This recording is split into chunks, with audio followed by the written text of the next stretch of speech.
Okay, now, good afternoon again. First, I want to say that I'm asking you not to forget your evaluations if you want your reception. And the reception is going to be right outside here instead of having to go upstairs for it afterwards. So just be sure to get that in. So this afternoon we turn to two very different aspects of our reality. One you might say is a curse, a contagion that destroys, and one is a search stretching our imaginations and our understanding of the world we live in. Both lectures will be delivered by two of the University of Scranton's distinguished young faculty members. Our first afternoon lecturer, Professor of Philosophy Matthew Meyer, will delve deeply into a subject that requires much more attention than it gets: greed and corruption. His title is From Self-Interest to Self-Destruction: Views of Greed and Corruption from Antiquity to Modern Times. Matt will look at the current politics of self-interest and its devastating effects on our democracy, and will take us back to the impact of corruption on earlier civilizations. Starting with his bachelor's degree, this will take a little time. Starting with his bachelor's degree in economics from the University of St. Thomas in Minnesota, Matt went on to the Harvard Divinity School to delve into theology and Boston University to look into the classics, receiving master's degrees from both institutions. Finally, or perhaps not finally, he's found his home in philosophy, earning 2 doctorates in that subject, one from the University of Vienna and one from Boston University. So please join me in welcoming him to the podium.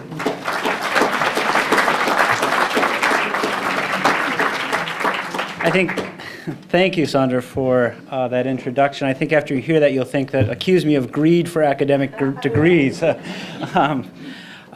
thank you again for the opportunity to speak to everyone on a topic that I think is quite important. I also want to, again, thank the previous speaker, so if everyone would give Akil a round of applause for what he did. It was really a wonderful talk, and he set the bar actually rather high.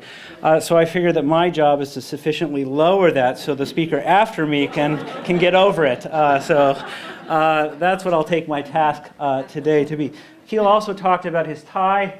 I think I have a tie. My tie is green, and I think I can somehow link that into the topic of greed. I know Jeremy has an interesting tie. Maybe he'll talk about that as well afterwards.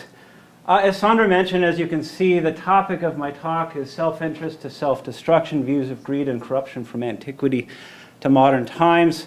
I will end up focusing basically on Athens and then our situation today and how America emerged out of a certain kind of tradition that actually looked down a little bit on, or significantly on greed, and saw it indeed as kind of a vice or an ill. Here's the argument. Might be better understood as something along the lines of a hypothesis or a thought that I'm going to kind of throw out to you. The reason why I call it that is what I'm doing here effectively is actually not my area of specialization. I'm in the philosophy department. I'm actually currently writing a book on Friedrich Nietzsche and talking about issues in what's called epistemology and ontology. I thought that maybe that might be not the best topic for today, but the reason why I got into philosophy was an initial interest in economics and politics. And of course, as a citizen, I'm doing my duty. I do keep in touch with our current situation. And I always, in my mind, link what I'm reading in philosophy and kind of these theoretical issues to practical issues that concern most of us. What I'm going to do today is try to bring those two together. I'm going to throw out a certain idea that I have. Here's the idea. Just as unrestrained greed led to the destruction of the Athenian democracy, a culture that celebrates greed and the pursuit of what I would call private empire will jeopardize the economic, political, and cultural well-being of the United States. What do I have in mind with private empire? Well, just in a quick Google search, I came up with a recent book on ExxonMobil. It's a book called Private Empire. Another thing that I kind of have noticed in popular culture is a recent movie called The Queen of Versailles. The basic idea, it's about the family of a timeshare mogul who tried to or was in the process of building the biggest house in America. The title, I think, is very appropriate. The idea is that what you're really trying to do is build your own little empire, and I think that that kind of psychology, that kind of idea can have destructive consequences on our society. Here's the overview of the talk. I'm going to start out with something along the lines of American greed, just to kind of motivate my talk about greed, or pleonexia in Thucydides. This is the Greek term that I'll kind of say more about as the talk unfolds. Plato's critique. I'll say one thing about somebody that I actually really think that I know something about, specifically Plato and Plato's Republic, where I do have some area of kind of expertise. Then talk a little bit about modern economics and the goodness of greed, kind of the shifting opinions and the way in which we moved toward greed and looking at that more positively. Then simply the crux of my argument will be greed is not such a good thing. It's fairly obvious because it's the root of corruption. And then I'll talk a little bit or raise some kind of questions about the rise and fall of the United States.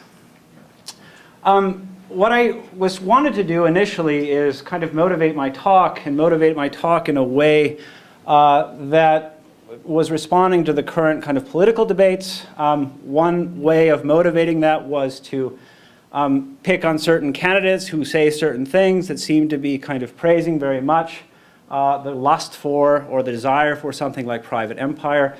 To avoid kind of any straightforward partisanship, I thought I'd rather turn to a quick little commercial spot that I saw as I was on the elliptical in the gym that we now have, and we have these. I was watching the Olympics on CNBC, and I saw this spot down below, Capitalize on it. And it described America and praised the kind of energies that unleashed the business, the kind of desire that I'm talking about, which could be construed in terms of greed. What's interesting is when I went to the web and looked at this campaign, they also had a brief kind of summary clip of Milton Friedman's interview. You may have seen this with Phil Donahue in 1979, where he, in more or less, acknowledges or says in so many words that greed is in some sense good. What I want to do is play those two clips for you. I'm actually going to play the whole clip just to kind of get us into the talk. Here's the first clip. There is something inherently competitive about the American spirit. Small wonder that capitalism not only took root here, but blossomed. On that foundation, we've built the world's largest, most prosperous economy. On that foundation, the world is building a larger, more prosperous economy, and we are its unapologetic champion. Not because it's perfect, it isn't, but because its economic might has produced more wealth, more knowledge, more innovation, more invention, more opportunities, more progress than anything else in human history. So, compete, seek your fortune, try again. We salute you, and we'll take note.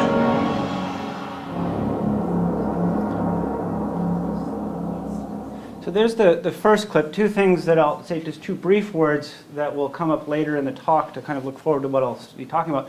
One is just the characterization of the American people that is going to very much resonate with the characterization of the Athenian people that we get in the historian that I'll be talking about, Thucydides. Second thing is we heard the word more 5 times. More. That's going to be crucial to my understanding of what greed is. So now I'm going to turn to Phil Donahue's interview, a little conversation with Milton Friedman. Have people seen this before? Okay, okay. Here we go. When you see around the globe the maldistribution of wealth, the desperate plight of millions of people in underdeveloped countries, when you see so few haves and so many have-nots, when you see the greed and the concentration of power within, did you ever have a moment of doubt about capitalism and whether greed's a good idea to run on? Well, first of all, tell me, is there some society you know that doesn't run on greed? You think Russia doesn't run on greed? You think China doesn't run on greed? What is greed? Of course, none of us are greedy. It's only the other fellow who's greedy. The world runs on individuals pursuing their separate interests. The great achievements of civilization have not come from government bureaus. Einstein didn't construct his theory under order from a bureaucrat. Henry Ford didn't revolutionize the automobile industry that way. In the only cases in which the masses have escaped from the kind of grinding poverty you're talking about, the only cases in recorded history are where they have had capitalism and largely free trade. If you want to know where the masses are worst off, it's exactly in the kinds of societies that depart from that. So that the record of history is absolutely crystal clear that there is no alternative way so far discovered of improving the lot of the ordinary people that can hold a candle to the productive activities that are unleashed by a free enterprise system. But it seems to reward not virtue as much as ability to manipulate the system. And what does reward virtue? You think the communist commissar rewards virtue? You think a Hitler rewards virtue? You think, excuse me, if you'll pardon me, do you think American presidents reward virtue? Do they choose their appointees on the basis of the virtue of the people appointed or on the basis of their political clout? Is it really true that political self-interest is nobler somehow than economic self-interest? You know, I think you're taking a lot of things for granted. And just tell me where in the world you find these angels who are going to organize society for us. Well, I don't even trust you to do that. He's pretty good, and in fact, in researching for this talk, I really did come to admire his intellect and his ability to defend his positions. One question that comes up in Mr. Friedman's response, but he never really answers, is the question, what is greed? And this is, of course, important, and one of the key ideas is you're going to have to distinguish between greed and self-interest. And one of the things will be is that if we caught Mr. Friedman in a more sober moment, or perhaps asked him and pressed him on this, he might say, yeah, you're right. I'm not defending the idea that greed in the sense that you're talking about is good. Rather, I'm defending some notion of self-interest. But we'll get to that in a little bit. What I want to also do is say, look, greed is not simply the desire to have things or stuff, or perhaps even to be wealthy. Right? That's not necessarily what greed is. What it is, and this is going to get a little bit tricky, it's the excessive desire for such things. This is the way it's typically understood. You want too much in some sense. The problem, well, there's two ways that kind of come up in terms of understanding this. One is that you want more than what you deserve. I think an interesting point about the recent debates between who built what, that you've maybe heard this in politics, ultimately goes to this kinds of question about whether wealthy people deserve the wealth that they have. And the idea being is that they built it, it was through their ingenuity, their intelligence, their work ethic. They deserve to have it, and therefore they shouldn't feel bad about not giving it to other people. And perhaps they might even feel that it's their right to have it, such that if someone else were to take it away, that would be a moral wrong.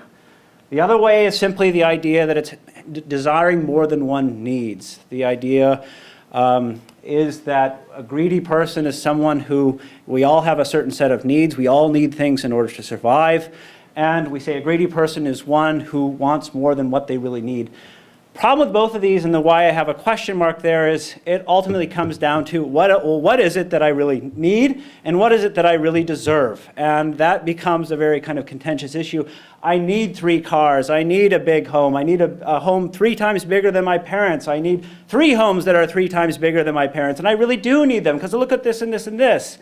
At some point, the idea is I'm throwing question marks out there to avoid that issue and simply say this. I'll define greed as an unlimited desire for more. What does that mean? There's no answer to how much is enough. So if I asked you, is there ever a point in your life when you say, I have enough wealth, I have enough material possessions, and actually having more than that would actually, in some sense, I don't know if I want to say a bad thing, but be unnecessary, I could easily give it away.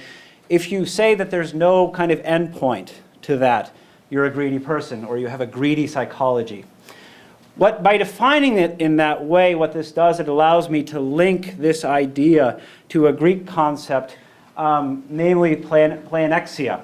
And pleonexia is going to play a key role in the two authors that I'll talk about, Thucydides and Plato. Literally what pleonexia can be translated as greed. It can be translated differently. There's also other words in ancient Greek that also mean greed. But the idea, the etymology, it comes from pleon echein, simply the desire to have more. And the key feature of this is it's effectively unlimited. The fact is the thing that I'm going to launch into the first kind of leg of my talk in turning to an author, Thucydides, because pleonexia plays a key role in his account of the history of the Peloponnesian War. As you may know, the Peloponnesian War was a war fought between Athens and Sparta. Thucydides is the historian who gives an account of this war. He's very similar in a lot of ways to Herodotus. Herodotus is the other notable Greek historian who also gives an account not of the war between Athens and Sparta, but rather the war between the Greeks and the Persians at a time in which Athens and Sparta united to fend off that threat. What happens is that Athens loses, and on Thucydides' account, even though it happens about 10 years before the actual end of the war, you get the sense that really the downfall of Athens happened when they decided to engage in what's known as the Sicilian expedition. They went and tried to conquer Sicily while they were engaged in the war with Sparta. Part of this account is that you have two leaders and two Athens. On the one hand, the way I think it's fair to see in Thucydides, the idea is that you have a leader, Pericles. And Pericles, that you even have an age of Pericles named after him an entire time when he was ruler. He was ruler for some 30 years. He also was a ruler during Greek democracy. He was continually elected for this position. The way he's portrayed in Thucydides is as a moderate, sensible, patriotic ruler. In contrast, what you get is someone like Alcibiades. Alcibiades is actually a relative of Pericles, was under the guardianship of Pericles, and he is portrayed by Thucydides as kind of a flamboyant, glory-seeking, risk-taking leader, and he's one that ultimately convinces Athens to launch into the Sicilian expedition. Here is basically a description just to set up a parallel between Athens and our own time. Of course, there are going to be significant differences, but the characterization that we had of the American spirit in that first little clip that I showed you, I want to kind of draw a connection to that, both with here and then in the next clip. Here it comes from a famous, Pericles' famous funeral oration, talks about the way in which their constitution does not copy the laws of neighboring states. It's a model. Again, we've already heard some of that with respect to America. A model for other nations. We are rather a pattern to others than imitators ourselves. Its administration favors the many instead of the few. This is why it's called a democracy. If we look to the laws, they afford equal justice to all in their private differences. If no social standing, advancement in public life falls to reputation for capacity.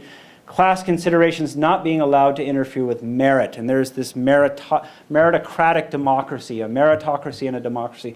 Nor again does poverty bar the way. If a man is able to serve the state, he is not hindered by the obscurity of his condition. So either kind of birth or by a lack of wealth, you're not going to be hindered from ascending the ranks within the Greek society. Here's also another characterization of the Athenians. It's in a Corinthian is actually describing Athens and the Athenian character and comparing it to their Spartan rivals. And here's where you get this a sense that there is the way in which the Athenians conduct themselves or felt about themselves or acted is very much parallel to the kinds of descriptions that we had in the little clip. They're addicted to innovation. They very much like trying new things. They're very fast and swift in conception and execution. They're adventurous and daring and confident. Perhaps that's us, I think. I'll let you be the judge. But also, they're never at home. They're always, and I think the key here is the idea of desiring to extend their acquisitions, to have again more. Furthermore, they toil in trouble and danger all the days of their life with little opportunity for enjoying, being ever engaged in getting. They only have 2 weeks of paid vacation in Athens. None of this 5 weeks that you get in Europe or Sparta. And the final one, they were born into the world to take no rest themselves and to give none to others. It's a great line. The key that I'm going to press home is the figure of Pericles and emphasize the difference between Pericles and Alcibiades. And that's going to be key for understanding the parallel to what I see is going on in America right now. The key is this. You've got all this kind of exuberant energy.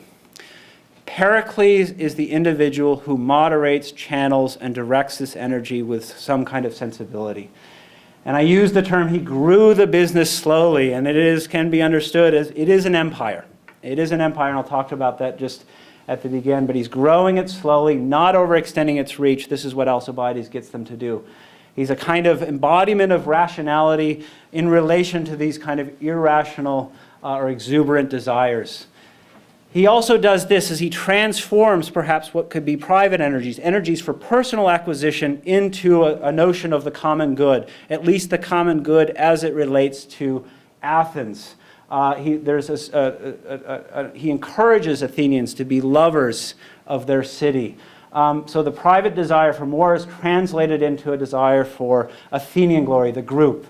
Private greed is advanced, or he advanced private greed to the common good.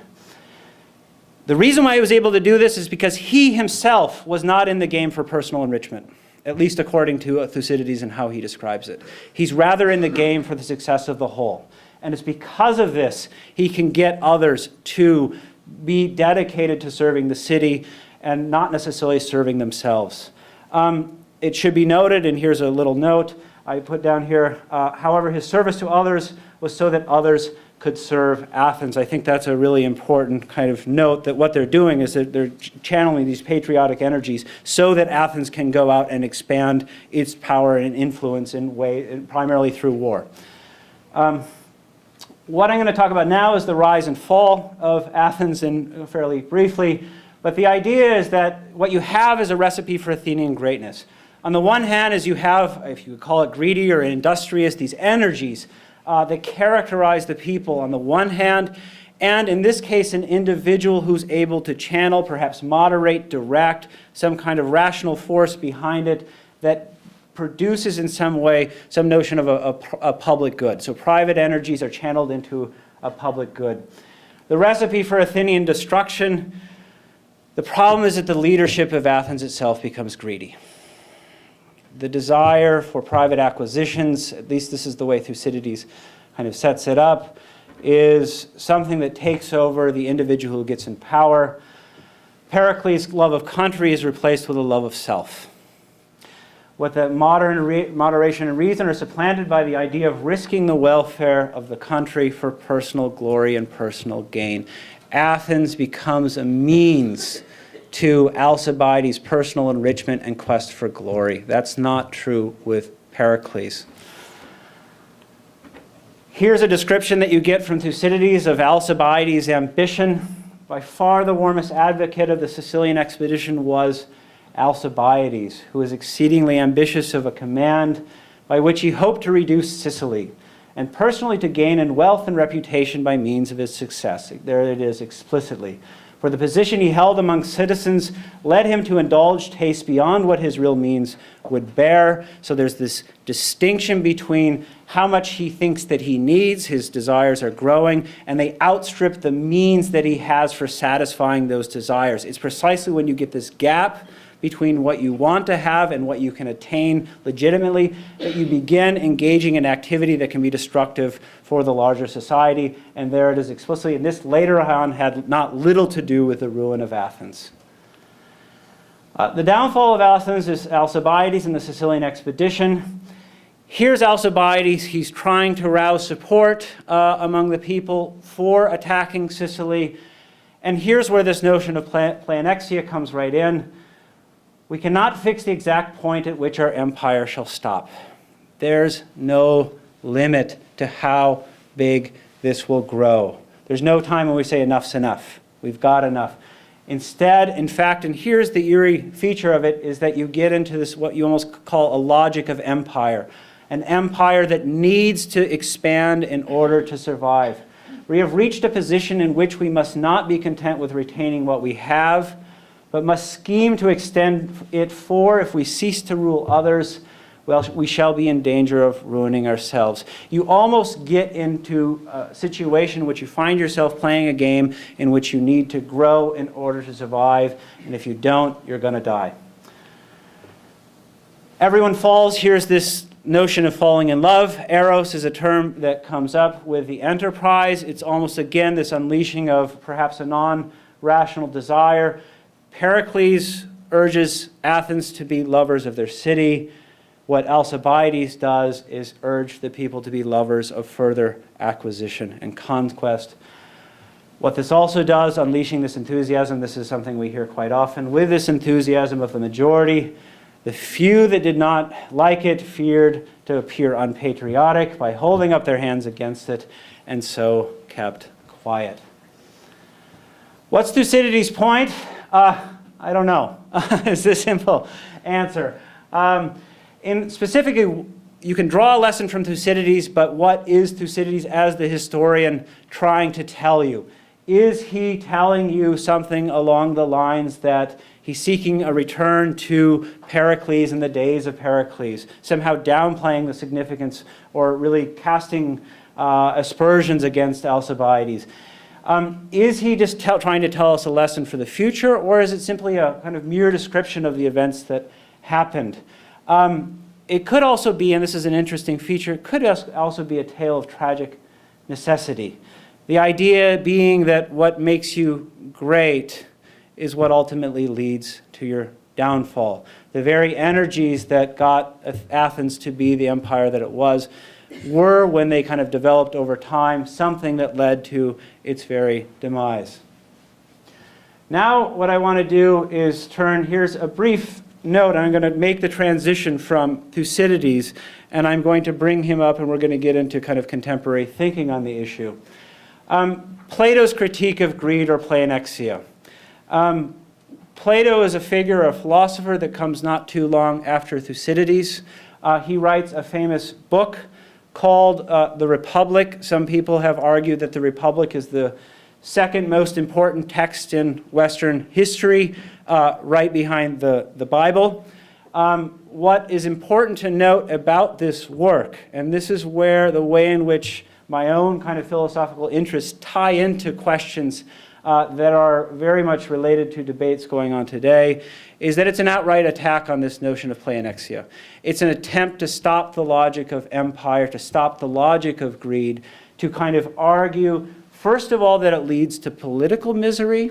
This is one of the problems that comes up in Friedman, is that well, the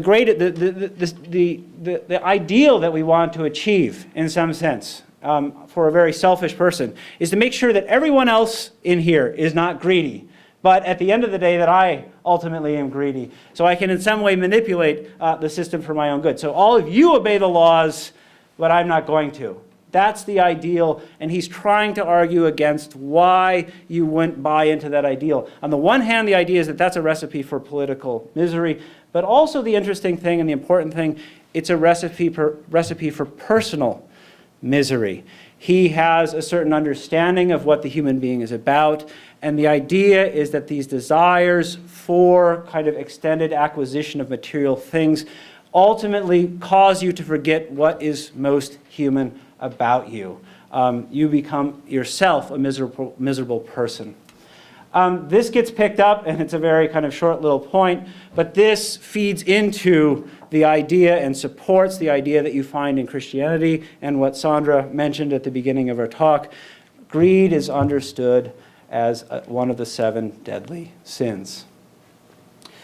Given that, the question is, how does America The claim is that America emerges from a philosophical and, in some sense, a religious tradition suspicious of greed. The idea is that it's not to claim that we're a Christian country, but it is to claim that there are certain kind of philosophical and religious ideas that animate or shape or form the backdrop for the American experiment.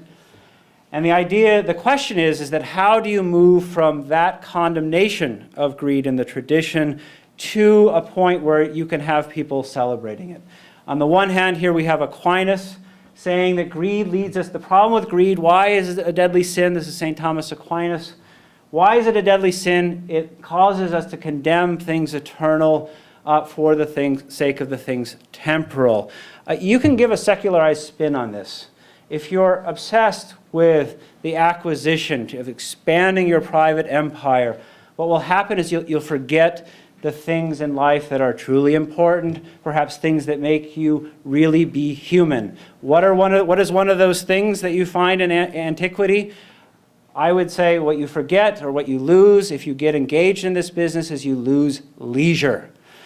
Now, it's important in Antiquity to distinguish between leisure as entertainment seeking and if you go in leisure as appropriately spending your time to develop yourself. The Greek term for leisure is skole. It is the root word for our term school. The idea in Antiquity is you don't go to school to go to work, but you go to work so you can go to school. You free up leisure time to then cultivate yourself and think about things other than the mere acquisition of private goods or private acquisition of goods. The second figure on the radar screen is Bernard Mandeville. He's important because he's going to enter into conversation with Adam Smith, who is central to the background of Milton Friedman. What he does is he talks about the way in which actually having these desires that outstrip our needs is actually a good thing for economic growth. It has a certain public benefit to it. If we all lived very kind of restrictive lives in terms of only consuming the things that we need, your economy would fall flat. It's good that people in some sense have these desires for material possessions. What that is, the idea is that this vice leads to a certain kind of benefit. The important thing to note, though, is the idea is that it's still understood as a vice.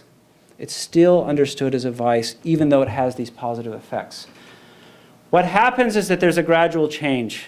Adam Smith, in his work, you lose the idea that at least self-interest or self-love, and again, we're moving from one kind of, we're shifting between these two things, self-interest and self-love. His claim is this: self-love, self-interest, not benevolence, is what motivates the butcher and the baker. The idea would be is that if you want to get people to work, if you want to do good things for society, simply go to work and try to make a buck. That's how we get things going. That's how we grow our economy. That ultimately produces a public benefit. This, however, leads into a claim by Milton Friedman. He's not being careful to distinguish between something like self-interest and something even like greed, even in the little clip that I just showed you. I'll say more about that in a bit. Justifying. What's the justification for self-interest? This kind of desire to kind of make a buck. The idea is, and here's the connection that needs to be kept, they're constantly talking about the way in which self-interest serves the public good. The reason why it's okay is because it has these larger societal benefits or effects. Here's a claim that Milton Friedman will often cite himself. By pursuing his own interest, he frequently promotes that of the society more effectually than when he really intends to promote it.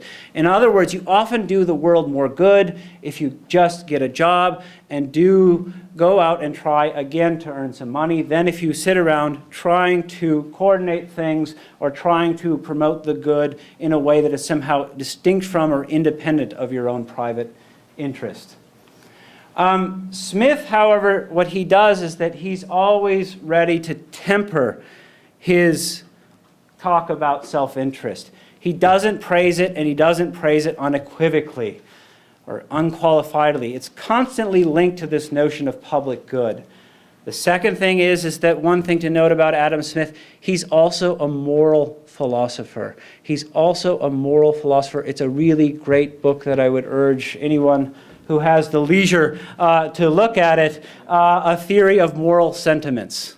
Along with that theory, you get an emphasis on the fact that human beings are naturally sympathetic, are concerned with the good of other human beings, and also the development, the way in which sympathy plays into the development of conscience, that human beings develop what he would call, or does call, an impartial spectator. This moves into, again, now I'm going to kind of cash out Friedman and a response to Friedman. It's going to be a short one, of course, but Friedman response to Phil Donahue. Again, the question was, Donahue's questions were, at least two of them, did you ever have doubt that greed is a good thing? Other worry is, did you ever worry about the disparities of wealth that the capitalist system that he's promoting creates? What you get from Friedman, one, there's no society that does not run on greed. Everything runs on greed. The world runs on individuals pursuing their separate or their own interests. And it's through these energies of human beings pursuing their own interests that has solved largely the problem of poverty. This is what has lifted people out of the condition of poverty. And two, this is what's been responsible for the achievements of the modern world. The problem with Friedman's view is simply this, or at least as he articulates it there. He's claiming that greed is all-pervasive. It animates all societies, all politics, all people. Einstein, his theory was created out of greed. That at least is what he says. Again, it might be fair. If we press him on it, he might want to take that back. Of course, if you apply that to Milton Friedman himself, his own theory, you can give the cynical interpretation and say the reason why he's promoting the kind of theories that he's promoting is precisely because he thinks that it is most beneficial for his own pursuit of wealth. In other words, it's not necessarily what will make the world a better place, but it's the kind of thing that will promote his own career, right? There might be a nice interplay between those two, and he might believe in that, but we can see a lot of times in which the pursuit of your own interest can indeed conflict with the interest of the larger good. The non-cynical interpretation that I like to take is that Milton Friedman's promoting the theories that Milton Friedman promotes is precisely because the reason why he's doing this is because he thinks it'd make the world a better place. He's just as much of a goody two-shoes as the guy he criticizes, Ralph Nader. The only difference is that they have two different visions about what's going to make America a better place. That's what I think is really going on. He himself is the angel that he says does not exist. Of course, he doesn't then plan to be the angel that kind of plans our economy. That's a different story. But he, in some sense, is that angel, I think. What he seems to forget, and this is the idea that I want to kind of just take from Thucydides and then map it onto our own time. Greed is only good within a framework of laws, customs, and mores that make it publicly beneficial.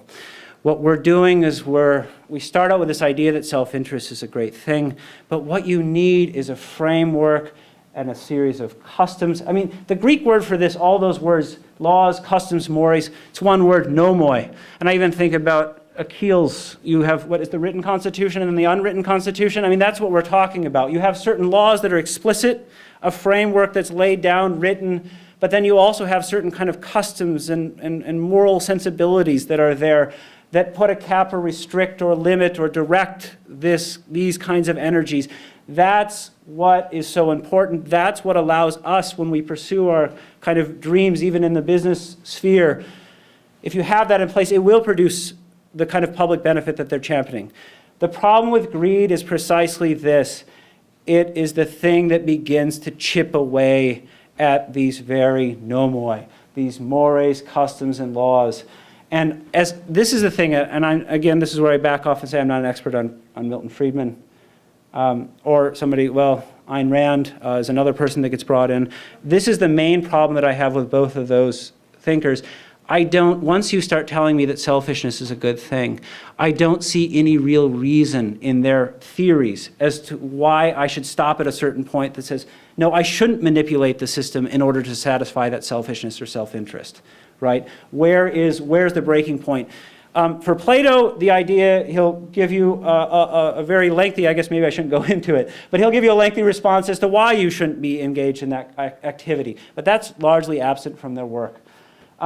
The idea, simply put, is that greed, the problem with greed is that it's the root of corruption. And here, one way of thinking about this is, and this is actually not the way that I'm so interested in, greed's the root of corruption in the sense, well, it gets you to kind of try to game the system. You try to find little loopholes, you try to cheat here and there, you try to cheat when no one's looking. I think, again, Akil brought this up. So the student who says, if I say, why shouldn't you cheat on my exam? And they say, well, because you might catch me. No, wrong answer. The idea that we're looking for is the reason why you shouldn't cheat on my exam is because that's wrong. And the idea is that once you kind of talk about the way in which greed is the animating force, is that you start only getting into this logic, well, will I get caught? If I don't, then I'll do it. If I do, then, oh, that was kind of a dumb move. That was being silly. Even in the talk about the sports and the way in which the push for competition leads almost into systematic cheating by individuals, whether it be in cycling, the steroid controversy in baseball, etc. The other thing that's more interesting to talk about, and this is where actually Friedman is really worried about things, on my view, it's greed is the thing that gets companies, individuals to want to eliminate all those regulations that are designed to do public good. That's the push. I know it might, well, it depends. They might say to themselves in the worst moments, I know it's better for society, but it cuts into my profits, and therefore that law's got to go. What's interesting, and maybe I'll go to the second one, and then I'll talk about Friedman's response to this. The worst form of greed, and this is actually what's at stake in the Republic, is something I think now they talk about state capture as corruption, is that at the height of it is what you do is you get the idea, not only do I want to kind of eliminate these regulations, but you know what? If I could just get a law where each taxpayer would donate $10 to me, in other words, I would be rich really quick. In other words, if I could get control of the laws such that they would contribute to my own quest for private empire, that would be the best scenario. What's interesting is that Friedman is the reason why he wants to eliminate regulations is this, because he thinks whenever you set up a regulatory body, it ultimately becomes subject to the very things that it's supposed to regulate, and therefore becomes a tool for companies to then use in their quest to maximize profit. All regulations end up in some sense corrupt, so therefore get rid of regulations. There's the basic idea. Greed creates corruption, corruption destroys society. So to sum up, the idea is the rise and fall of Athens, although greed was central to Athenian greatness. It's not only to sum up, I guess, it's to further finally make my point that connects this together. Athens was destroyed when it permeated all aspects in its society, and in particular its leadership. The parallel case is this. In the United States, it's when these desires for wealth, private empire, slowly start taking over our customs, mores, in particular our laws, and start shaping them, informing them, such that they're simply tools of a certain class of people trying to increase or enhance their wealth. That's when we're going to have significant problems. It might be that that's already the case, and somebody might argue that that was the case from day one. I mean, I think there's interpretations of the Constitution that say that's exactly what was going on. I don't think that. I think, though, it is perhaps getting worse. Although the desire for a better life and the work ethic that results from it is central to our flourishing, our economic, political, and cultural well-being will be jeopardized through corruption if greed dominates the hearts and minds of our citizens and our leaders. The idea then is, in order to stop this, I would say we should recognize greed for what it is. Be really careful when someone asks you if greed is a good thing, even if you are of the persuasion of Milton Friedman, and say, no, that's actually not what I'm talking about, although I want to champion notions of self-interest and building business, etc., success. We should recognize it for what it is, resist the forces that encourage it, and protect and promote institutions and ideas that temper our greed and properly direct our productive energies. And with that, I'll say thank you.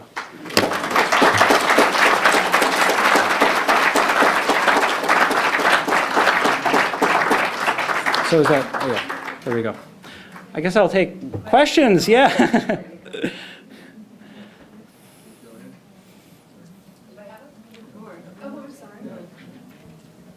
Yeah, Matt, how do you draw a distinction between material greed?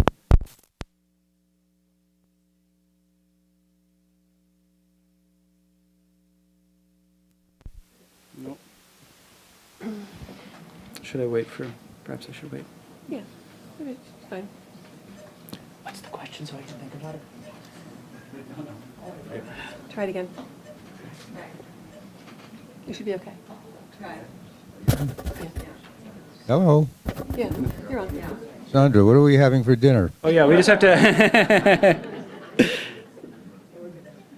Matt, what I'm asking is the distinction between material greed, financial acquisition, and political greed, power. yeah. So it's a great question because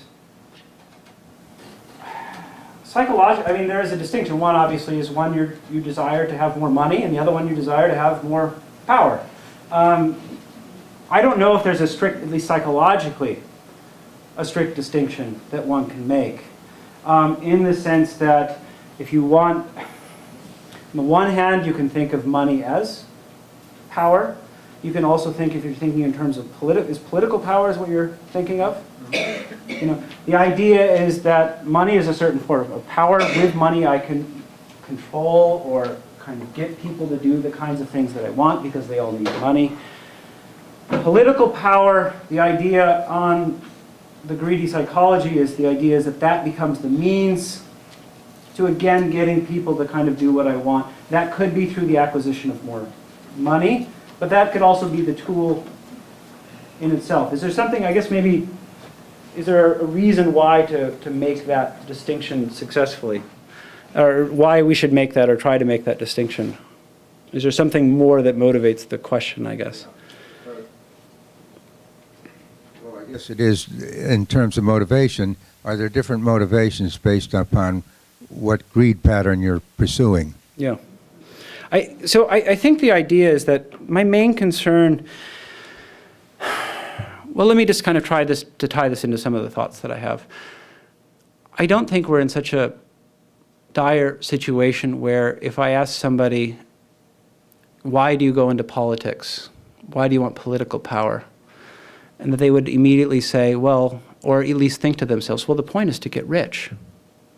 The purpose of going into politics is to get rich. And what I'm thinking is that in the corrupt mindset, that's precisely the idea. What I want to do, and I guess that can be rich in terms of, again, you have power either through money, so you use power as a means to acquiring more money, or you simply have power for the sake of power as its own end. Where do I see something like that? I guess I would think something like what we have in Russia. At least my understanding of what we have in Russia mediated through the American media. So I'm not an expert there.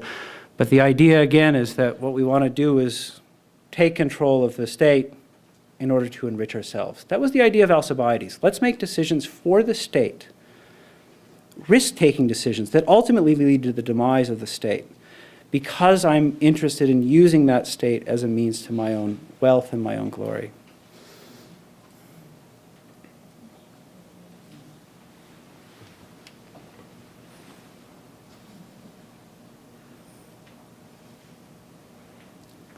Oh, this is a historian. Thanks, Matt. Very provocative talk. Mm-hmm.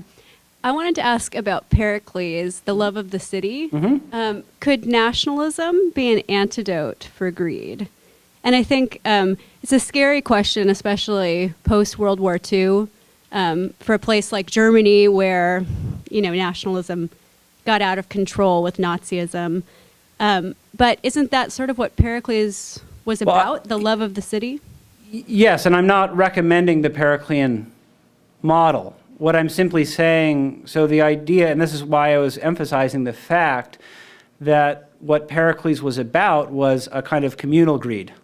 It was a group greed, and what he needed to do was kind of organize the forces of individuals, of private interests of individuals, and put it together for the glory of Athenian empire. The idea, though, at the end, we're nevertheless want to clearly distinguish, and it isn't to kind of promote this old kind of Athenian ideal, because what they're doing is they're going around trying to expand their own kind of group empire, namely Athens, right?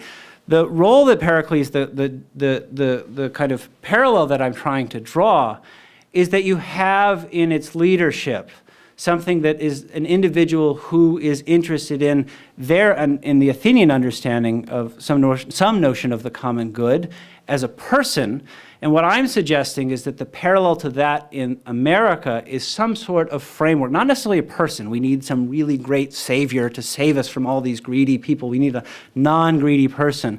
What we want to do, though, is protect some institutional forces. Whether I guess that could be institutional or even the kind of, again, the mores and the customs, the way we think about our lives, the way we think about the good life, the way we think about what we should and should not do, those need to be in place. The idea is that if we just continually encourage the unbridled acquisition of stuff, what you're going to do is get into a situation, I think, and that would be the move from Pericles to Alcibiades. It's not to say that this is a model that we should necessarily follow. It's just to say that the success was breed with a kind of combination between a certain kind of rationality, moderation, some notion of a common good, channeling it together, and that's what made for the empire to be great. I think we've got one right.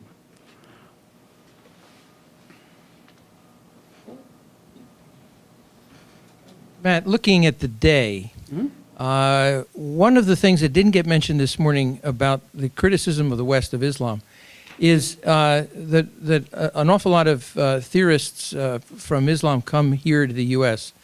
and are revolted by our sexuality. So having sort of thrown that out there, you did mention that greed is only one of the 7 deadly sins. Why do you think greed rose to the top in your list, outside of the fact that Plato started the ball rolling? You want me to talk about sex? Is that the idea? Pick another if you'd like.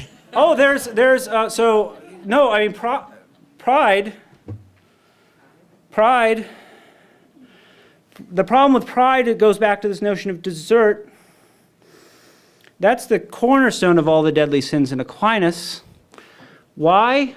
And I think this even comes out, so in Plato's Republic, you have the first book talks explicitly about pleonexia, the notion of greed that comes in. You get this figure in book 9 that's called the erotic tyrant, or you can call him the erotic tyrant. He's overtaken, we saw this notion of eros or love, both in Pericles' speech and in Alcibiades' speech. And there we get into a kind of antinomian behavior that's very much linked to, and this is also true in the characterization of Alcibiades, things like sex. You want to sleep with mom? Things like this is very much a part of Greek thinking. But to tie it back to pride, the reason why that's relevant to Book 9 of the Republic is that the ultimate transition happens. This notion of self-love and being concerned of selfishness, you begin to convince yourself that you deserve to own the whole world. The problem with pride is you begin seeing yourself as someone, well, of course all these things, I own all these things. They ought to be mine. I'm such a great, wonderful person. In fact, pride also kicks over into another problem. You begin seeing yourself as a standard and measure of goodness. What I do, by definition, is good because I do it. That's the highest form of self-love. There is no moral command that stands over and above me, no sense of obligation or duty outside of me. So am I answering specifically your question? And there's other things that I could talk about. I mean, if you want, I'll talk about... No, I won't.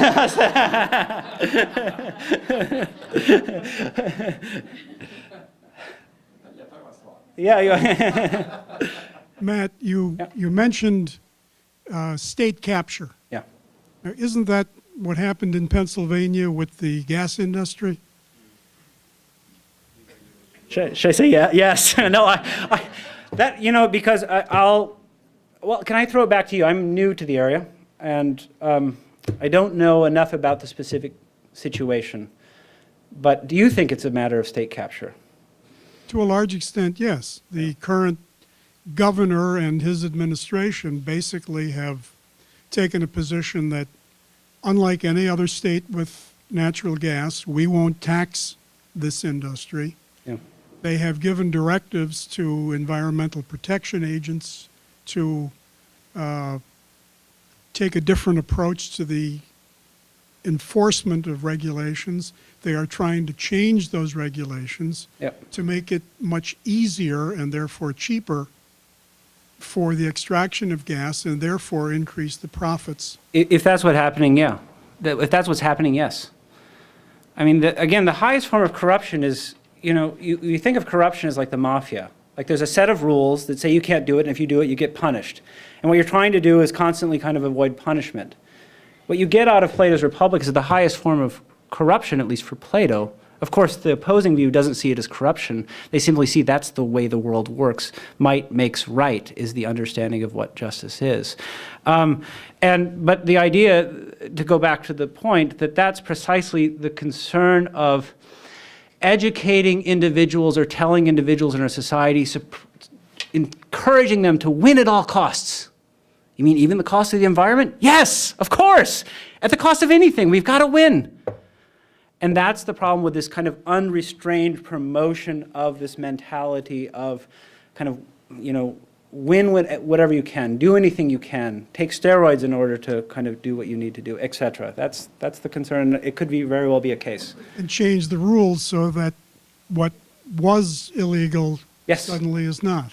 And now you're sitting pretty. Yeah.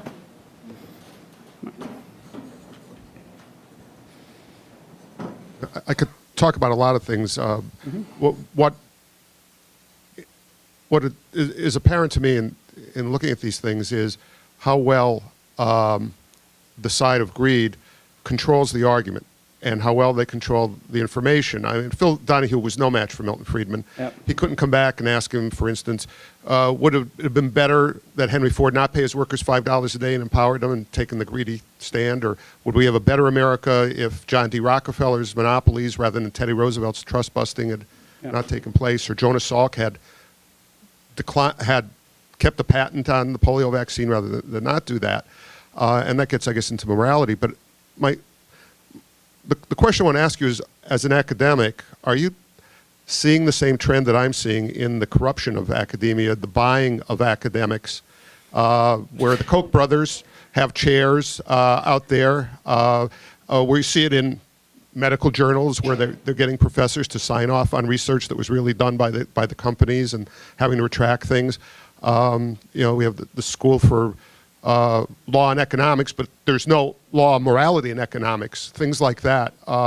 And it seems to be the control of information now. Yes, corruption of information. Yeah. What do you... Well, again, even with my talk, so again, yes, in terms of those instances, yes, those are clearly cases that you'd want to resist. Whether things have gotten worse, I think one of the things that I always get worried about is, don't you see, in the beginning when they framed the Constitution, we had no greedy people, and then they slowly got greedier and greedier, and now it's just, look at you, all of you, not me, of course, but, and that's one of the things I want to, I'm hesitant about, but I do have the sense that things are moving, even not only in specific instances that you're pointing to, but the way in which universities are getting kind of sucked into a larger kind of economic thinking, that it's almost, and you almost have the feeling like you're getting sucked in a way that if you don't go along, you perish. Almost similar to the Alcibiades saying, look, we've got to do this. It's the logic of this empire that just keeps growing and growing, and it's going to overtake this eventually. And if you don't do it, you're done. And so that is kind of a concern, again, that I have. And because I see in education one of those, I was talking about support the kinds of institutions that direct or limit or modify this instinct for self-interest or this pursuit of self-interest. One of them that I have in mind is universities.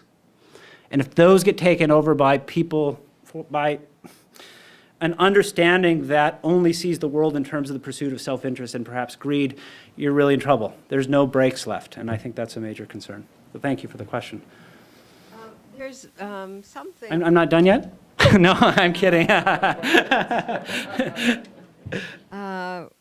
There's something missing here. Well, once we talk about greed and corruption, Yep. they're bad. But we have this trait, and have been encouraged in this country to be individuals. No, it's No. gone. Yep. Yeah, to the individualism, Yep. and which has been when measured and controlled, it's been a good thing for us. It's given us initiative and courage to rise above our station, to create things, to do things that are lacking in some cultures, and yet it gives us more a propensity, I suppose, for greed. Yeah. So what's, how can we avoid the worst, the over individualistic thinking, and To be honest with you, one of the reasons maybe why I ended up in philosophy is precisely because I see it almost on a theoretical. It's a deep theoretical question about the relationship between individual and society and others. Can you at the one time advocate a certain kind of individualism that at the same time takes into consideration the responsibilities and duties that one has to others, whether in one's own country or whether the world? Another maybe more pessimistic way of looking at that, to take the lesson of this kind of tragic necessity that you perhaps find in Thucydides, it might be that the very individualism that makes us great is our downfall. It could be that, but I'm kind of hoping that it isn't. And maybe everyone else is hoping that too.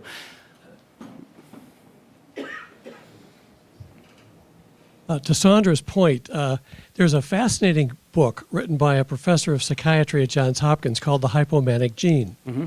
And he puts a genetic substrate to the problem that Sandra has raised. And he argues that if you live in 15th, 16th, or 17th century Europe and thought that getting on a boat and going west was a good thing, you brought with you certain biological characteristics that are typically associated with the American character: optimism, entrepreneurialism, and risk-taking. Yep. And that he estimates that, in fact, about 20% of Americans have that gene, that is the genetic substrate for some of the success that we have, but also the reason we have this problem to the extent that we do. Well, yeah, thank you for the point. It also raised another interesting philosophical question about to what extent is our persons, our values, our cultures determined in some way by our genetic makeup. I guess maybe I'll just leave it at that. It's an interesting point and interesting to think about, though. Thank you. Yeah. Going back to Akhil's original comment, the genius of our forefathers to realize that those were our propensities, Yeah. and that to divide the power into three parts Yeah. was extremely important, and we may be Yeah. perverting that now. Yeah. are we more greedy than other people?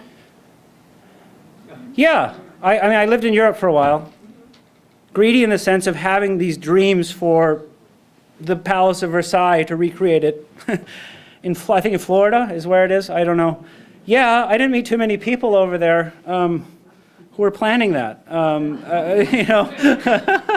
Not even in France. So, of course, what happened to them? Yeah, that's an issue too.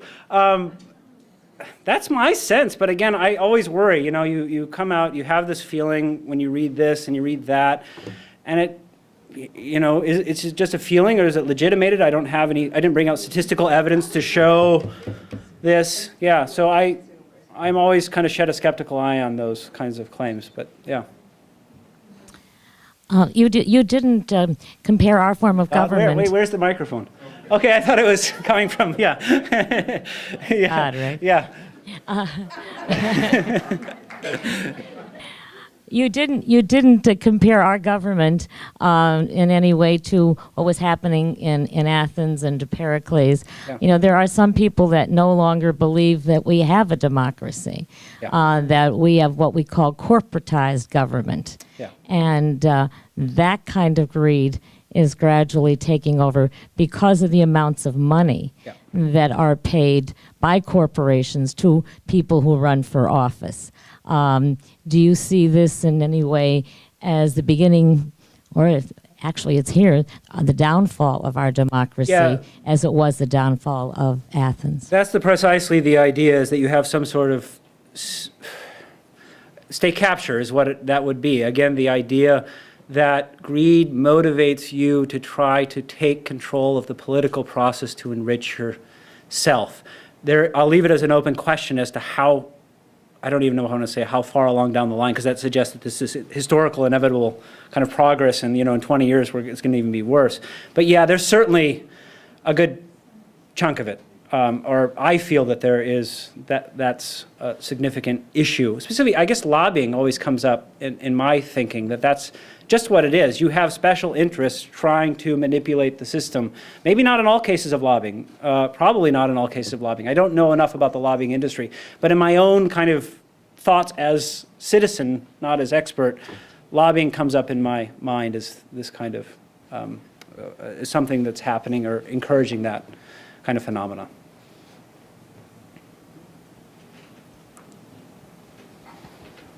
My question kind of builds off of all these questions here, and it just takes it to another level from the state and corporatism to citizens themselves. Yeah. Do you believe this pleonexia has any impact on voter apathy and people's participation in democracy and pulls them away from actually being a part, and what impact that has on the democratic process going forward in this country? I guess, yeah, sure, because the idea is that you could take the idea that, look, all of it's just controlled by political or corporate powers. What I do as an individual voter doesn't really matter because they're gaming the system anyway. So why should I get involved anyway? I ask my students, anyone want to go into politics? And almost no one says, no one raises their hand, or very few raise their hand. And I say, why not? They're all corrupt. They're all greedy. It's all about money. I don't want to get involved. It's interesting. Socrates, to go back to ancient Greek, says, I didn't go into politics precisely because I wouldn't last because it's all corrupt. So in terms of both voter apathy or interested in getting engaged in politics, if that's really the proper kind of understanding or assessment of the situation, then you could easily see how that is indeed the case.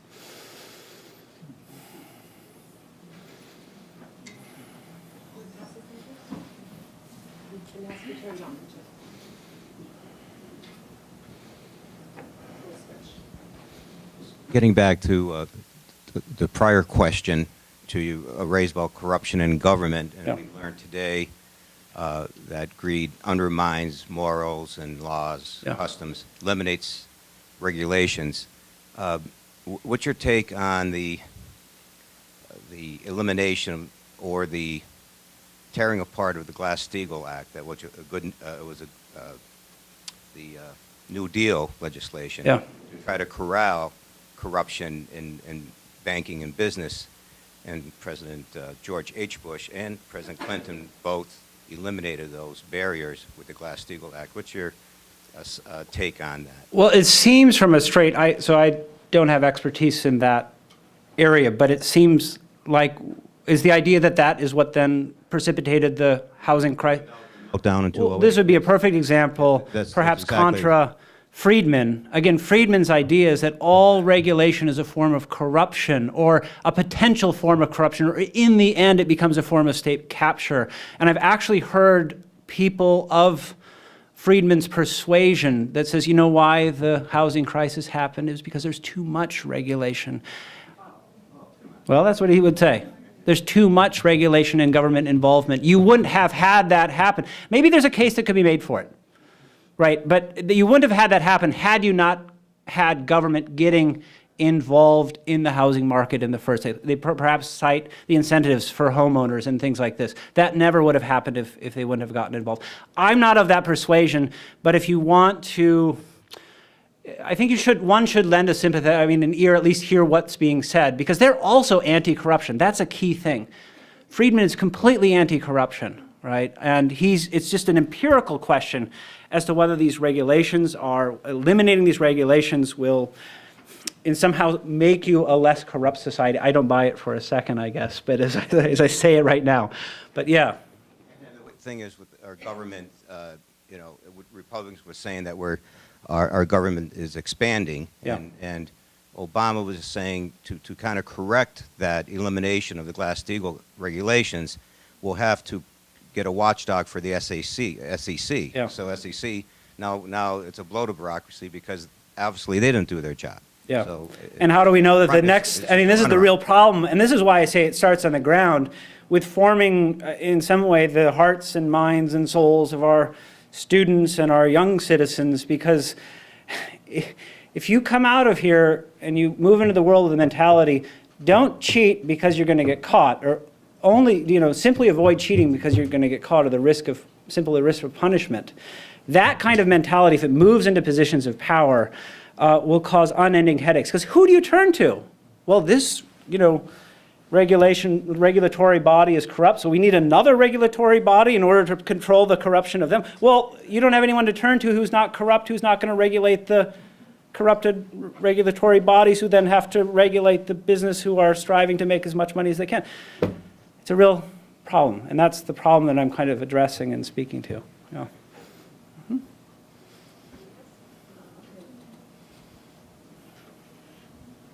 There was an interesting stumble earlier about nationalism.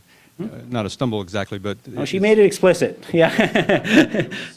Sort of ambiguous as to whether it was a positive or negative force today.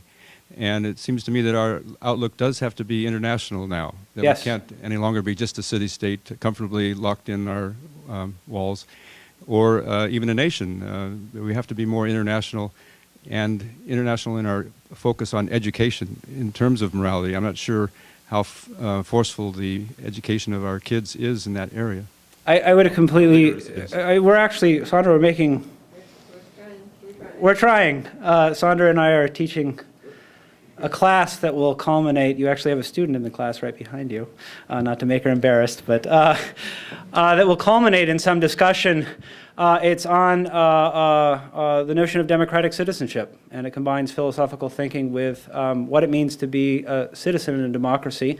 And it culminates with a discussion of thinking about global citizenship and thinking about responsibilities not only to our own society but also to the world. That's also something implicit in a lot of the ethics that I teach. So I teach ethics as another subject that I teach.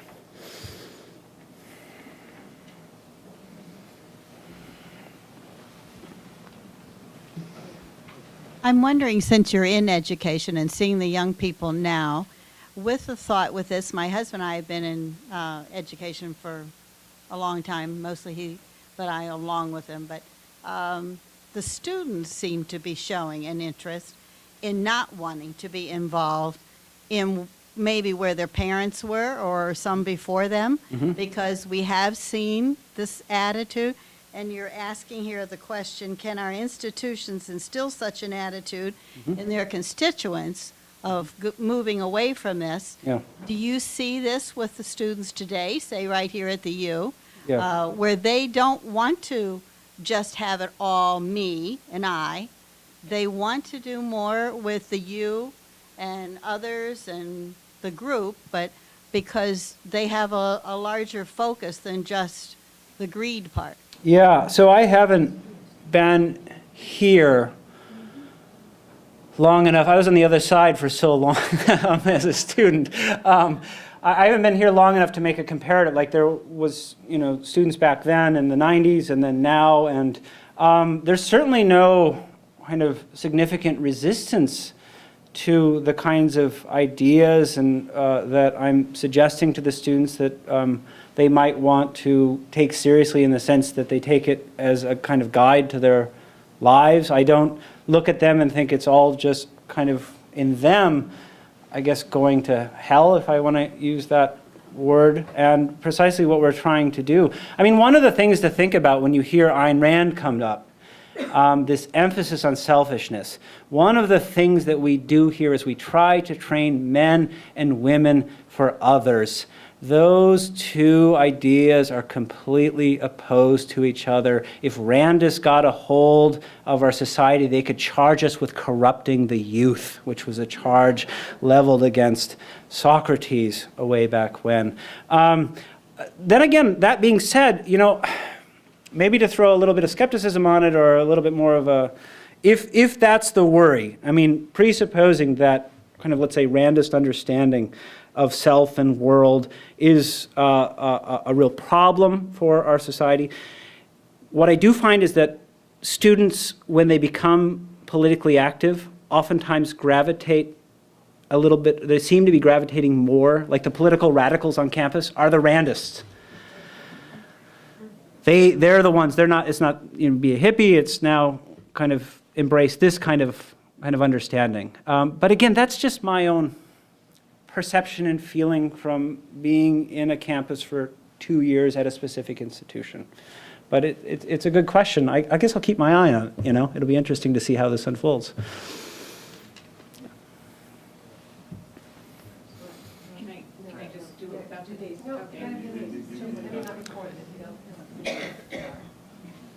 Matt, you were talking about institutions that we have to keep in place so that we can fight this. Yeah. What other ones would you suggest besides the university? I mean, I think it has to start a lot earlier than that. I mean, we have to be examples for our children. Yeah. And to tell them that, Sure.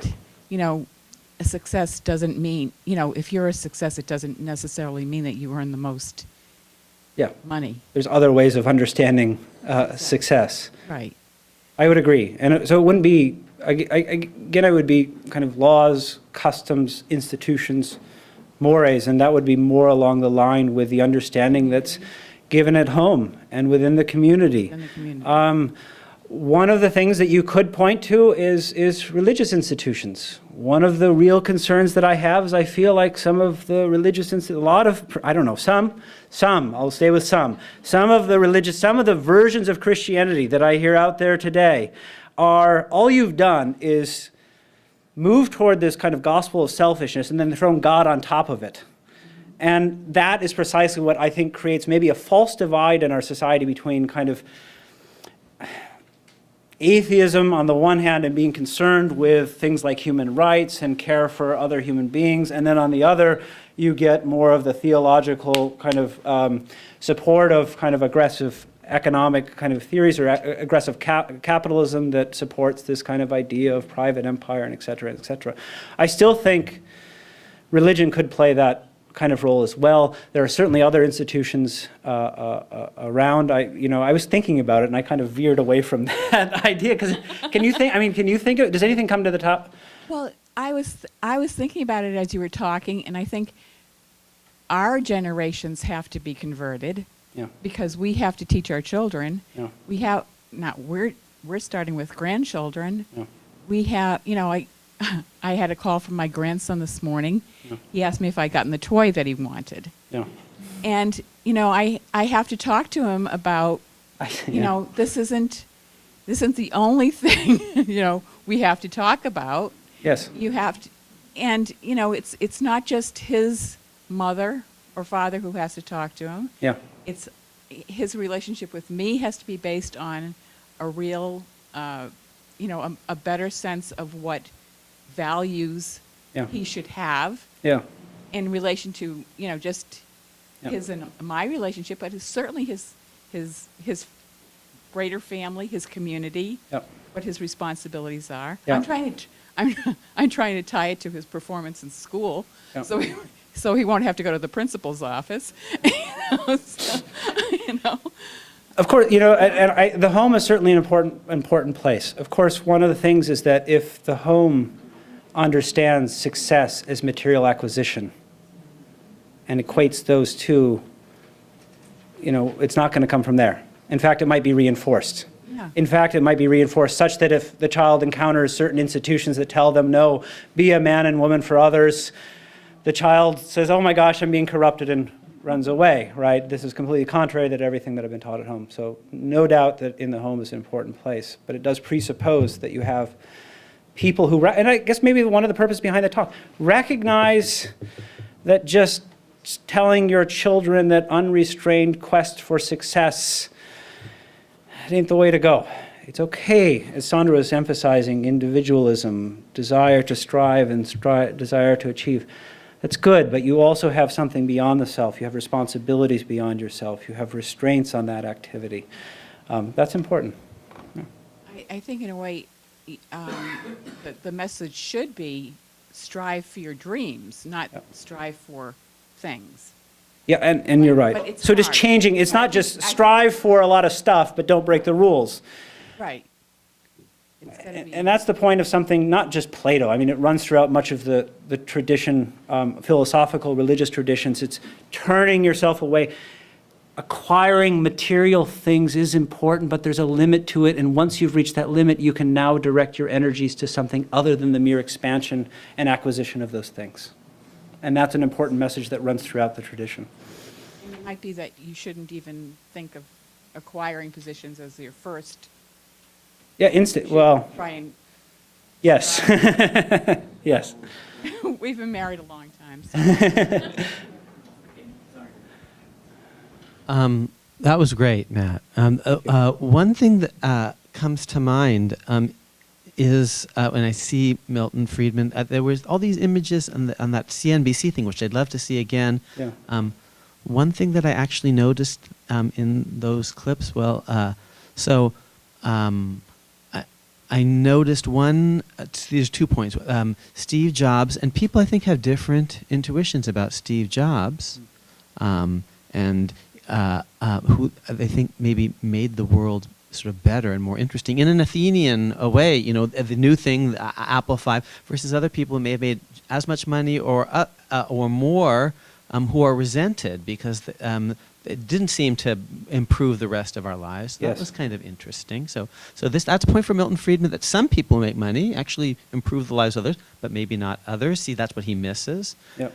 There was a clip, actually, there were all these images of my freshman dorm. There was really? Yeah. Was it from Connecticut Hall? Yeah. And these great institutions, many of which were endowed, you see, by capitalists. Since someone mentioned sort of Rockefeller, he founded a university too.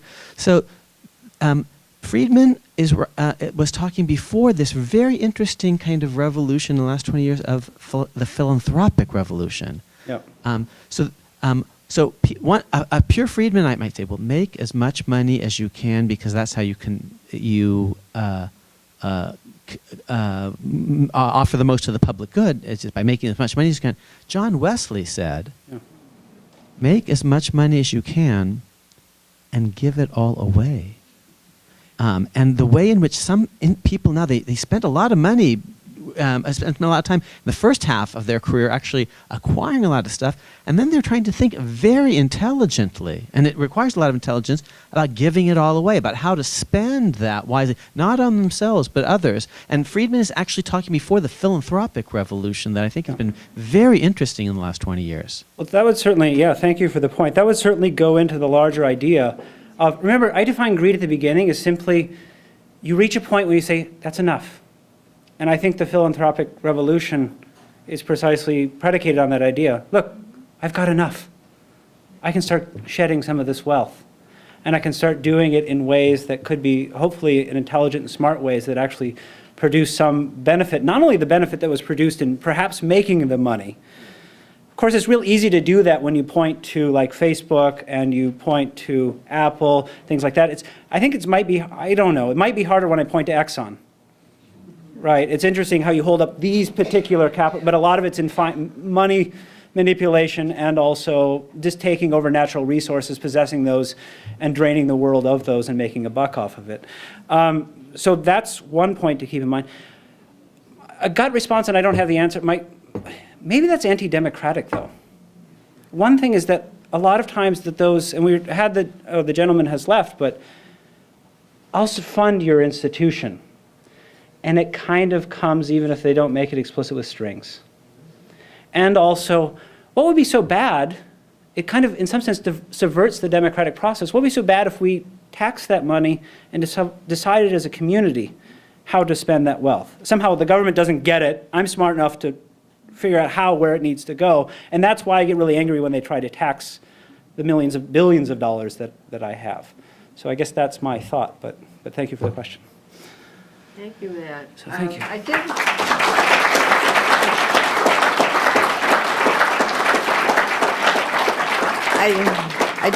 did want to say one more thing before with the audience mic, so I'll say it. I think that we, as citizens in this country, have more of an opportunity to change things than almost anyone else in the world. And if we really are offended by this culture of greed and corruption, I think there are some ways in our written and unwritten Constitution that might be helpful to us. But thank you. This has been a great conversation. So we have about a 12-minute break now before our last speaker of the day.